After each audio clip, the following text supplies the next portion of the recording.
UNSC हो या IMF, WTO हो या G7, ग्लोबल साउथ, जहां दुनिया की आधी से ज्यादा आबादी बसती है, उनके लिए इन डिसीजन मेकिंग टेबल्स पर कोई से नहीं होता। अगर For the first time, and it has never been thought about, somebody decided that the African Union, being a body that represents Africans, that represents a continent, the fact that today they are part of the G20 and therefore we ourselves can speak for ourselves, raise issues which affect us directly with the G20 members. We want to thank Prime Minister Modi for making sure that Africa became a permanent member of the G20 during his presidency. Global south, Africa, Latin America, Asia वो axis है जिसके बिना global balance अधूरा है।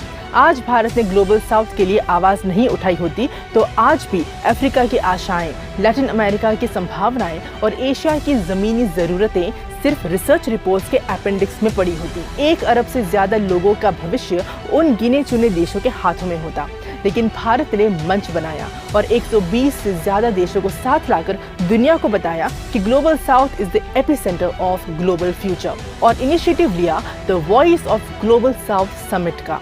और जो भारत ने किया वो था एक हिस्टोरिकल करेक्शन, एक हिस्टोरिकल जस्टिस। अगर G20 में भारत ने अफ्रीकन यूनियन को परमानेंट सीट नहीं दी होती और ग्लोबल साउथ के लिए आवाज नहीं उठाई होती तो ग्लोबल साउथ को एक एड रिसीवर के रूप में ही देखा जाता।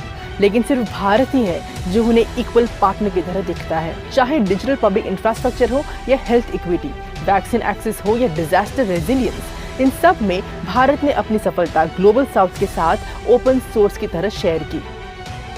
कोविन प्लेटफॉर्म का ग्लोबलाइजेशन हो या मिलेट्स को श्री अन्न बनाकर फूड सिक्योरिटी पर नया मॉडल देना, या हो जेनेरिक मेडिसिन का सप्लाई, या हो टेक ट्रांसफर, भारत ने एक सिंपल बात साबित कर दी that empowerment starts with dignity and not dependency.